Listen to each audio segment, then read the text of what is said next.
The monomyth, a theory that claims all heroic stories follow the same narrative pattern, has been celebrated by many as the key to crafting compelling stories. However, this widely accepted wisdom is not as foolproof as it may seem. I've 3 points to consider before using the hero's journey, starting with the fact its very foundation as a theory is flawed. As Action by Robert McKee best discusses, Joseph Campbell is often dismissed by anthropologists and mythologists.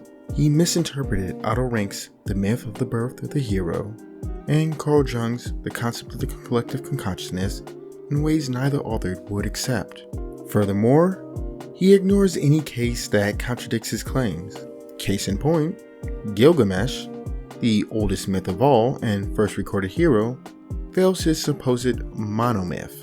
Gilgamesh doesn't feature a return phase where Gilgamesh returns to Uruk with the boon. He fails at his goal, saves no one from tragedy, and even loses his best friend. At best, he returns to his ordinary world humbled. Now, one could argue that humility is the treasure Gilgamesh obtained, but Campbell is quite clear that the ultimate boon is a transcendent gift like immortality that the hero earns that sustains them and brings back to their people. If the first recorded hero cannot neatly fit into the hero's journey, and in fact fails to obtain the very thing Campbell says awaits the hero, it's trying to force a square peg in a round hole. The Iliad falls into this issue as well, though its problem goes beyond the ending. First, identifying the hero of the Iliad is near impossible because the central figure, Achilles, isn't in it for the majority of the story. He's sulking in his tent while the actual narrative is about how his decision impacts all the other characters. It's more of a social narrative than a personal one. Cherry picking and selective interpretation is a common issue with Joseph Campbell. He avoided classic Greek and Middle Eastern myths and instead referenced obscure tales from tribes no one could verify. Also, he made stuff up. This becomes a problem because there are other narrative structures. Campbell called it the monomyth and the hero of 1,000 faces because he insisted that every story was the same story being repackaged. This is damaging for creators because it perpetuates a myth that can undercut anybody who wishes to tell a story that isn't the hero's myth. Good example, I once helped a friend in the trans community who was struggling with writing because they couldn't fit their ideas into the hero's journey. They felt that they were a failure until I introduced them to the heroine's journey.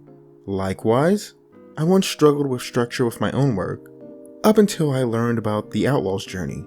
It is an incredibly popular story structure that you likely haven't heard of, but you've definitely seen plenty of. And sometimes, the hero has grown beyond this variant of the hero. Maybe they've become a catalyst hero, which is often the case when the mentor is the protagonist. Seeing stories through this lens can be useful for judging stories that operate in this manner, such as Great Teacher Onizuka. Onizuka had already completed his character arc in Shonen Junai Gume, I believe that's how it's pronounced, and Great Teacher Onizuka is about him becoming a teacher who is there for students like he wishes his past teachers were when he was their age. The hero's journey doesn't cover these types of narratives. At best, the hero's journey is an action plotline with a maturation internal genre. Depending on the story, I could argue for it being just a road trip story, as maturation is built into that plotline. Regardless, even if we're just focusing on serious narratives alone, there is a world of stories that exist outside of this formula.